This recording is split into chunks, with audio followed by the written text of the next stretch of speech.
देखो तो आज हम क्या पढ़ने जा रहे हैं, कौन सा चैप्टर? ट्रायंगल। ठीक है। और ट्रायंगल्स में भी क्या, सिमिलर, क्योंकि 9 क्लास में आपने कॉन्ग्रुएंट रूल पढ़ रखा है। ठीक है। दोनों चीज के बारे में समझेंगे कि कॉन्ग्रुएंट का मतलब क्या होता है और सिमिलर का मतलब क्या होता है। ठीक है। ये तो 9 क्लास में पढ़ चुके हो। और 10 क्लास में क्या पढ़ने वाले हैं इसको, कि सिमिलर रूल ऑफ कोई भी, मान लो ट्रायंगल या कोई भी पॉलीगन। ठीक है। तो पहले पॉलीगन का बात करेंगे, फिर ट्रायंगल। अच्छा, पॉलीगन किसे कहते हैं? पॉली मीन्स मेनी होता है, और गोनो मतलब साइड्स। तो जिसमें क्या होते हैं, बहुत सारे साइड्स होते हैं, उसे हम क्या बोलते हैं? पॉलीगन्स। क्या बोलते हैं? पॉलीगन्स। जैसे कि सबसे पहला हम देखते हैं ना कि क्लोज। ठीक है। कि क्लोज फिगर में हमें साइड चाहिए। ठीक है। वरना ओपन में तो हम बना सकते हैं ऐसे। इसमें तो कितने साइड है, बहुत सारे हैं, लेकिन ये क्या क्लोज है? नहीं, क्लोज नहीं है। समझ में आ गया? तो हम क्लोज फिगर का बात करेंगे। तो क्या एक लाइन से क्लोज फिगर बनेगा? 2 लाइन से? तो मिनिमम कितने लाइन चाहिए? 3 लाइन से हमारा क्या बनता है, मतलब 3 साइड से। कितने साइड से? हाँ, 3 लाइन कहने का मतलब 3 साइड। तो कम से कम 3 साइड चाहिए, क्या करने के लिए? क्लोज पॉलीगन बनाने के लिए। कौन सा पॉलीगन? ये बचपन में पढ़ रखे हो, भूल गए हो तो कोई बात नहीं, अभी रिवीजन हो गया। ठीक है। तो हम यहीं से शुरुआत करेंगे सिमिलर का, ट्रायंगल से। ठीक है। पहले तो अच्छा, ये भी पॉलीगन है ना, 4 साइड वाला क्वाड्रेटरल। ठीक है। पेंटागन बोल लो, हेक्सागन बोल लो। समझ में आ गया? ये सब क्या होते हैं? देखो, साइड है, बहुत सारे साइड्स हैं, तो इजीली हम इसको क्या बोलते हैं? पॉलीगन। क्या बोलते हैं? ठीक है। मतलब मेनी साइड्स वाले फिगर। अब इन सब में कुछ भी, अच्छा, इनफाइनाइट साइड वाला कौन सा फिगर होगा? सर्कल। क्या होगा? हाँ, क्योंकि जूम करके देखोगे तो ये यही देखो, ये धीरे धीरे क्या होते जा रहा है, जितना साइड बढ़ेगा उतना ज्यादा सर्कुलर होते जाएगा। ठीक है। तो इसका मतलब है इस पे इनफाइनाइट साइड्स होंगे। जूम करोगे तो एक पॉइंट दूसरे पॉइंट जो है, जूम करने पे क्या दिखेगा? यहाँ जूम करोगे तो ऐसे लाइन दिखेगा। मतलब हर एक पॉइंट पे बगल बगल में तुम्हें साइड दिखेगा। समझ में आ गया? तो इनफाइनाइट साइड्स होते हैं। कितने साइड्स होते हैं? किस पे भाई? तो सर्कल पे। किस पे? सर्कल पे। चलिए, आइए तो हम सभी फिगर के बारे में बात कर लेते हैं। मतलब सर्कल भी एक पॉलीगन है। सर्कल भी एक क्या है? पॉलीगन।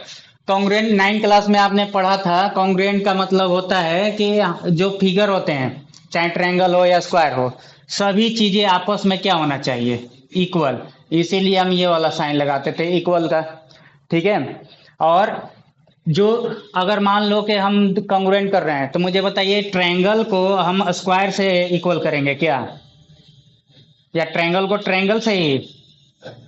हाँ, तो मतलब सिमिलर फिगर होना चाहिए या डिफरेंट? तो सिमिलर का मतलब हुआ एक ही जैसा। सिमिलर का मतलब हुआ, हाँ, तो इसका मतलब सिमिलर हम फिगर लेंगे, और उन सिमिलर फिगर में ऐसा नहीं कि एक ट्रायंगल बड़ा कर दिया और एक ट्रायंगल छोटा कर दिया।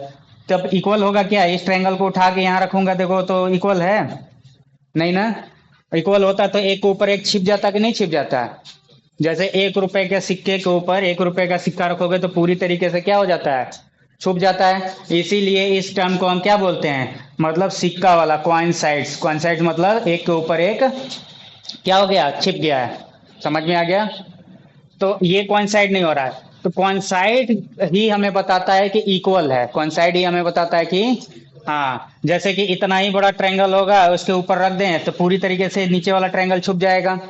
अब ये इक्वल हुआ। तो इक्वल, एक तो सिमिलर होना चाहिए और एक इक्वल होना चाहिए। सिमिलर का साइन ये होता है, सिंबल। समझ में आ गया? इसीलिए हम पूरी तरीके से कॉन्ग्रुएंट का साइन कैसे देते थे? इक्वल भी है और सिमिलर भी है। इस साइन को बोलते थे कॉन्ग्रुएंट, इस साइन को बोलते थे। अब इसका मतलब है टेंथ क्लास में हम बच गए। हमें इक्वल के बारे में नहीं पढ़ना है, हमें किसके बारे में पढ़ना है? सिमिलर के बारे में। ठीक है।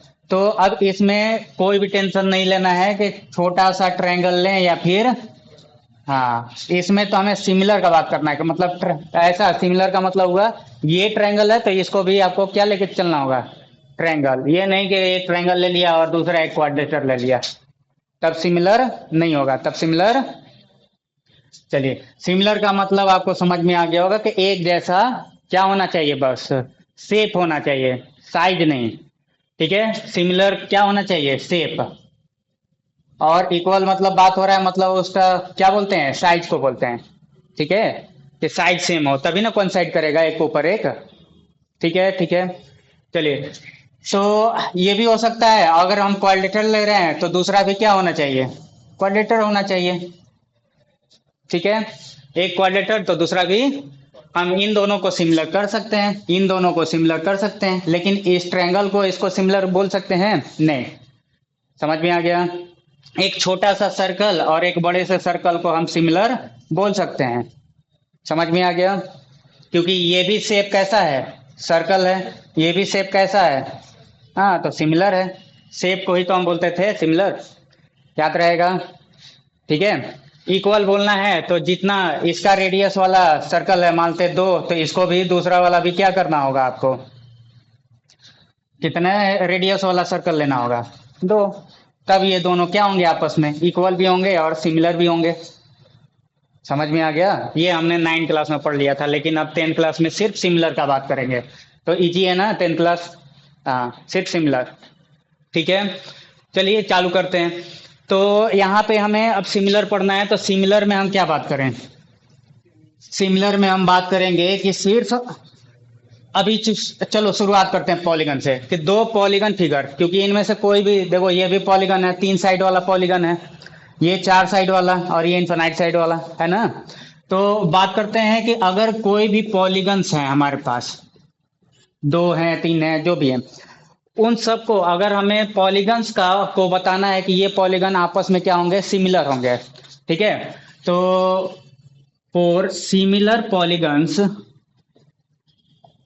अगर मानते हैं कि पॉलीगन जो है दोनों सिमिलर हैं, तो क्या कारण है भाई कि हम उनको सिमिलर बोल रहे हैं, तो पहला चीज ये बोलना है कि इनके कोरस्पॉन्डिंग साइड का रेशियो, कौन सा साइड का रेशियो, हाँ कोरस्पॉन्डिंग साइड्स का रेशियो। तो यहाँ बोल दो ratios of corresponding sides of polygon are क्या होना चाहिए, इक्वल होना चाहिए। पहला तो कंडीशन ये है, और दूसरा कि सभी एंगल आपस में इक्वल। जैसे कोरस्पॉन्डिंग साइड का मतलब जैसे कि ये मानते हैं ए बी सी है और ये पी क्यू आर है, मानते हैं ट्रायंगल ये पी क्यू आर है, तो ए बी साइड और मानते हैं पी क्यू, कि A B by P Q का रेशियो। ठीक है, ये किसके बराबर मानते हैं, ये ए सी है और ये पी आर, तो ए सी और पी आर साइड के रेशियो के बराबर। ऐसे ही तीसरा वाला भी कर सकते हो, बी सी जो साइड है और क्यू आर जो साइड है, इन दोनों का रेशियो जो होगा, और इन दोनों का जो रेशियो होगा, इन दोनों का जो रेशियो होगा आपस में क्या होंगे, इक्वल होंगे। जैसे हम रेशियो निकालेंगे ना, मानते हैं इसका आया 1/2, इसका भी आया 1/2, इसका भी आया 1/2, मतलब तीनों आपस में क्या हो जाएंगे, बराबर हो जाएंगे नहीं, क्योंकि तीनों का रेशियो सॉल्व करने में क्या आ रहा है, ऐसा आएगा क्वेश्चन में दिया रहेगा। 1/2 कैसे आ सकता है, तो मान लो ये 2 है तो ये 4 होगा, ये 3 है तो ये 6 होगा, ये 8 है तो ये 16 होगा, करके देख लो। ये 2 था ना, और ये क्या था, 4 था, तो 2/4 क्या होता है, और ये ए सी बाई पी आर, ए सी है 3 और पी आर कितना है 6, तो ये कटेगा 1/2। यहाँ भी 8 है बी सी, और क्यू आर कितना है 16, ये भी कटेगा, तो 8 1 जा 8, 8 2 जा, मतलब सब 1/2। तो इस तरीके से हम बोलेंगे। पहला तो ये कंडीशन हुआ। ठीक है, तो क्या पहला हो जाने से सारा का सारा मतलब ये दोनों सिमिलर हो जाएंगे, नहीं, अभी भी सिमिलर नहीं होंगे। सिमिलर कब होंगे, सोचो। तो हम बोलेंगे अगर ये 90 डिग्री का एंगल है और ये 30 डिग्री का, तब तो है ही नहीं, क्योंकि वो अलग सा डिजाइन बन जाएगा ना। सिमिलर का अगर बात करें तो मुझे बताओ, एक आइसोसेलेस ट्रायंगल ले रहा हूं मैं और एक इक्विलेटरल ट्रायंगल ले रहा हूं, तो क्या ये सिमिलर होंगे, नहीं होंगे। सिमिलर का मतलब क्या होना चाहिए, शेप एक जैसा, शेप बताया ना अभी। हाँ, तो अगर डिफरेंट शेप हुआ तो नहीं होगा। इसीलिए तो मैं बात कर रहा हूँ कि अगर साइड का रेशियो इक्वल हो गया तो हम क्या बोल देंगे कि हाँ दोनों फिगर सिमिलर है, नहीं, हमें बताना होगा कि ये एंगल भी करस्पॉन्डिंग एंगल आपस में क्या होने चाहिए, हाँ इक्वल होना चाहिए, तब ना एक शेप बनेगा एंगल के अनुसार। समझ में आ गया। तो इसका मतलब है दूसरा कंडीशन ये बना पॉलीगन का कि corresponding एंगल्स क्या होने चाहिए, corresponding angles are equal, corresponding angles equal होने चाहिए, क्या होने चाहिए, इक्वल, चाहे वो स्क्वायर हो, ट्रायंगल हो या फिर सर्कल हो, ठीक है, उससे कोई फर्क नहीं पड़ता है, या पेंटागन हो, हेक्सागन हो, कुछ भी हो, ठीक है। जैसे कि अगर हम बात कर लेते हैं इसका, मानते हैं कि ये ए बी सी डी, ये है ना, एक क्वाड्रेटरल है, इसको उठाते हैं क्योंकि ये तो पढ़ना ही है हमें, ठीक है। क्वाड्रेटर पे बात कर लेते हैं और इसका नाम मानते हैं पी क्यू आर एस, ये है, ओके। और इस साइड का जो है ये दो है और इसको मानते हैं, चलो इसको चार मान लो, तीन है, ए बी ऐसे चलते हैं, ए बी मान लो ये दो है, तो पी क्यू से चलो ये चार, ऐसे लिखने में इजी होगा वरना कुछ भी लिखते तो सेम ही होता। बी सी मानते हैं ये छः है तो ये तीन मान लो भाई, और इसको 16 ही रहने दो, मानते ये 16 है, इसका ये 16 था लेकिन इसको भी 16 मान लो तो ये 8, ठीक है। और ये मानते हैं 1.5 है तो ये 3, समझ में आ गया, बोलिए बोलिए बोलिए।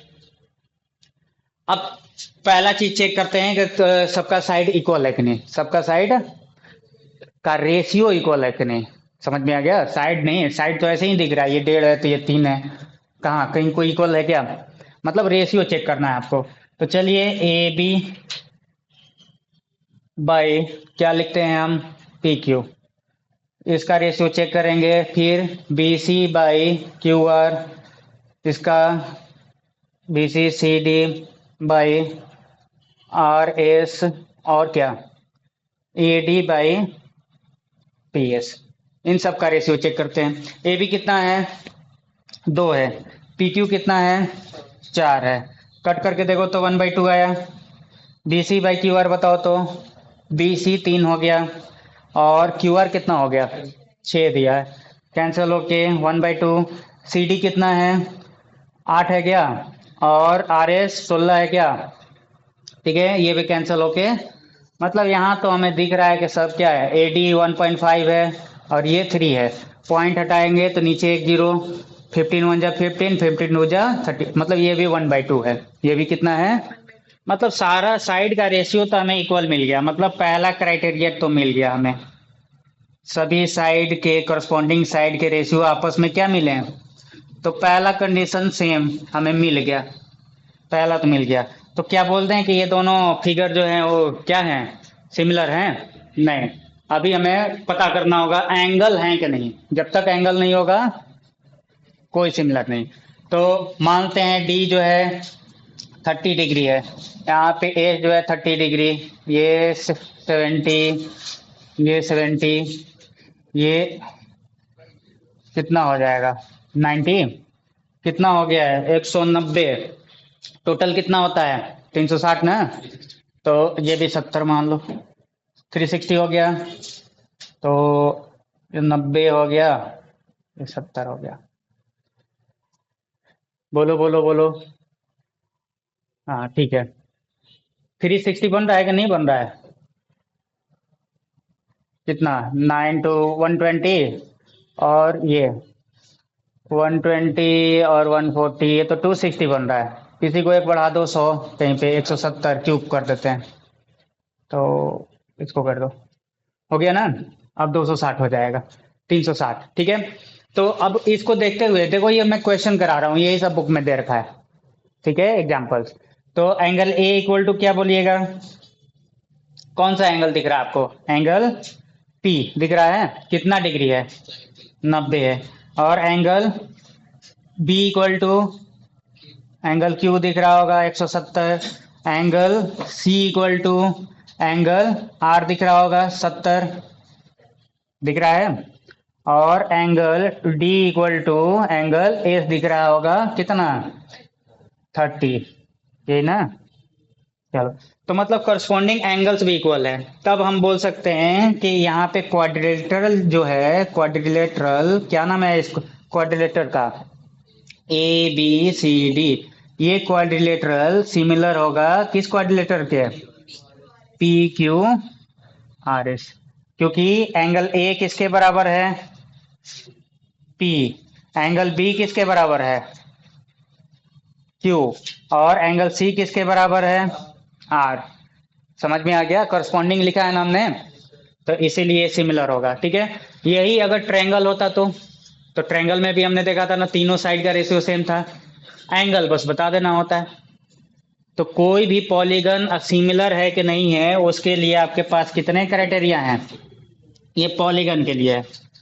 ठीक है, किसके लिए है, पॉलीगन के लिए। ठीक है, इसको लिख लो, फिर हम जो लिखना है क्वेश्चन करते हैं। ठीक है,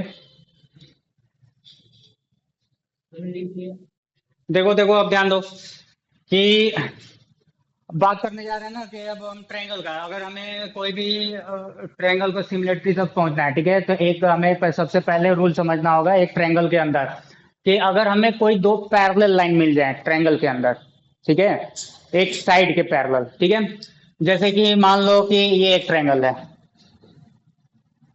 ए बी सी, ठीक है, और ए बी साइड से मतलब एक साइड से हम देख रहे हैं, और ये दूसरा साइड कोई भी ये भी ले सकते थे, मान लो कि ये साइड है, तो यहाँ से जो हम ये दो पॉइंट से हम ये जो लाइन बना रहे हैं ई एफ, ये अगर तीसरे साइड के पैरेलल होगा मतलब बी सी के, मतलब अगर एफ ई एफ पैरेलल किसके है, बी सी के, किसके अंदर भाई, तो ये ट्रायंगल के अंदर, in triangle A B C के अंदर, तब क्या होता है, तब होता है ना कि ये जो अभी ई और एफ से जो हमारा साइड क्या हुआ है, डिवाइड हुआ है ना, ठीक है, इसका रेशियो और इसका रेशियो आपस में क्या हो जाता है, बराबर हो जाता है। ये हमारा थ्योरम फर्स्ट है, क्या है, थ्योरम फर्स्ट, इसी को हम बेसिक प्रोपोर्शनलिटी थ्योरम बोलते हैं, मतलब बीपीटी।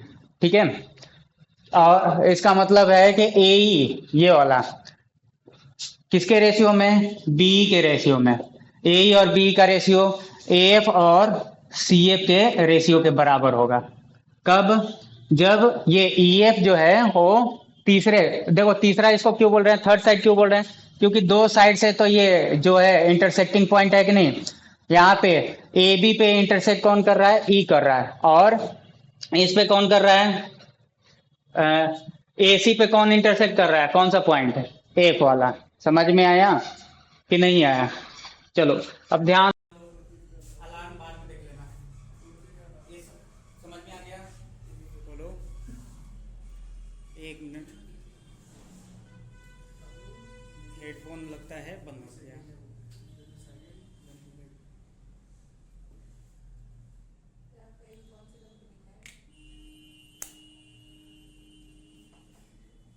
समझ में आ गया, चलो तो ये समझ में आया कि नहीं, ये पहला हमारा क्या था, थ्योरम था, इसको हम क्या बोलते हैं, बीपीटी। नहीं दिख रहा क्या उसमें, पूरा दिख रहा था कि ये थ्योरम क्या है, फर्स्ट है।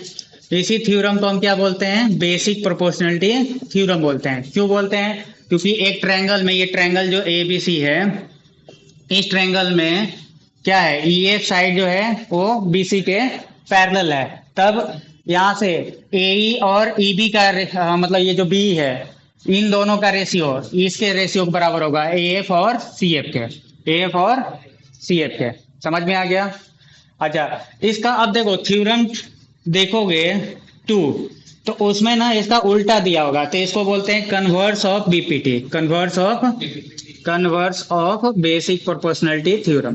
क्यों कन्वर्स बोल रहे हैं, कन्वर्स मतलब उल्टा, कि अगर एक ट्रायंगल है, इस ट्रायंगल में ई और एफ से हम देख रहे हैं कि ए बी सी है ना, ई और एफ से यहाँ पे ई पॉइंट से ये जो कट हो रहा है साइड, उसका ratio A E by B, और एफ से जो हो रहा है cut A F by C F.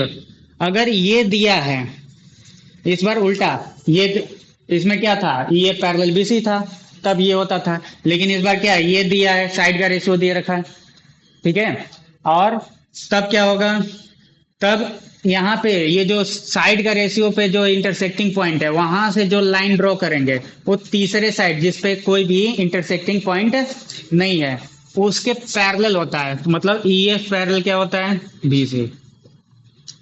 ये कन्वर्स था, इसको शॉर्ट में बताया हूँ।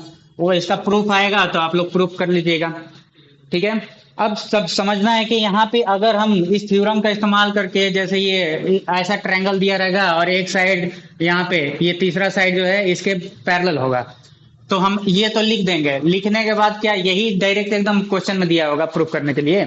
नहीं, क्वेश्चन में क्या दिया होगा? तो क्वेश्चन में आपको ऐसा दिया होगा कि प्रूफ करना है कि A by A B equal to A by A C, ऐसा प्रूव करने के लिए दे देगा, ठीक है। जबकि हम देख रहे हैं कि ए बाई बी है, इसने बोल दिया ए बाई पूरा ए बी। समझ में आ गया? इसको प्रूव करने के लिए दे दिया, तो फिर क्या करेंगे? तो हाँ, तो फिर कुछ नहीं करना है, दोनों साइड आपको देखो, ये ए बी जो है बड़ा साइड दिख रहा है आपको, ए भी बड़ा करना है। और क्या दिख रहा है? ए ही दिख रहा है। तो जो भी आपको चाहिए होगा छोटा वाला पार्ट उसको ना नीचे डिनोमिनेटर में रखना होगा। क्या करना होगा? डिनोमिनेटर में। तो आप क्या कीजिए, इसको उल्टा कर लीजिए। हम लिख सकते हैं ना बी बाई ए, इसको जब उल्टा किया तो इधर का भी उल्टा हो जाएगा, सी एफ ऊपर और एफ नीचे। ऐसा क्यों किया? क्योंकि नीचे वाला बच जाता है डिनोमिनेटर, ठीक है। अब इसके बाद हम क्या लिखेंगे? On adding both side by +1 add कर लोगे। ऐड करने के बाद हमारा यहाँ पे क्या हो जाएगा? तो हम एलसीएम लेंगे तो इन दोनों का ए ही होगा। तो यहाँ ए पहले से है तो बी लिख देना। अब इसके नीचे ए बनाने के लिए ए से मल्टीप्लाई, तो ऊपर में भी क्या करना होगा? ए से, मतलब यहाँ भी ए ही आ जाएगा, यहाँ भी क्या आ जाएगा? प्लस में ए, ठीक है। ऐसा ही सेम इधर काम कर लोगे। एफ हमारा क्या होगा? एलसीएम होगा। तो इसके नीचे तो पहले से एफ है, तो जैसा है ऊपर में वैसे ही, कुछ मल्टीप्लाई नहीं होगा। लेकिन फिर से यहाँ पे 1 है, मतलब 1/1 है।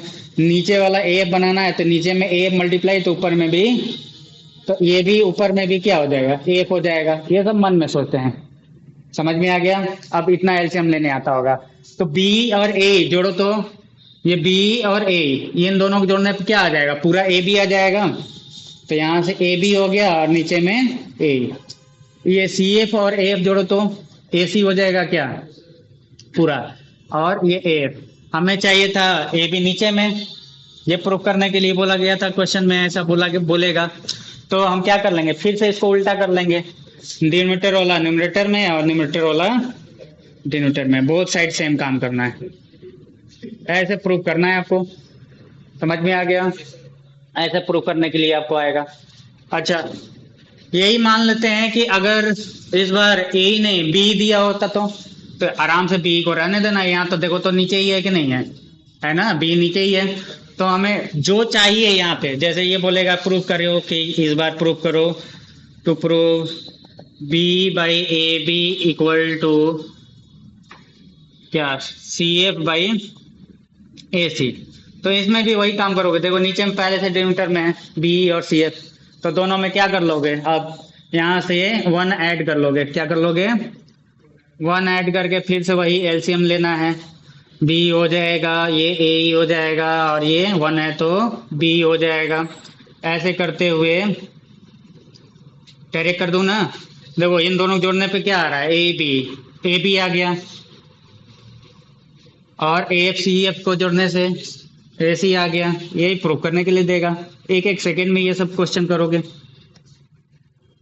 अब देखो नीचे चाहिए ना, इसको उल्टा कर लो इसको, तो बी अपॉन ए बी और सी एफ अपॉन ए सी। ऐसे हम करेंगे बीपीटी का यूज, ठीक है। अब बीपीटी का यूज जो है ना और भी अच्छा है, मतलब और भी आगे हम कर सकते हैं दो ट्रायंगल को सिमिलर करने के लिए, ठीक है। इसी में दिखा रहा हूं, देख लो पहले, उसके बाद हम क्वेश्चन करेंगे, क्योंकि ये अभी जो किया वो भी क्वेश्चन ही था, क्वेश्चन ऐसा ही आएगा।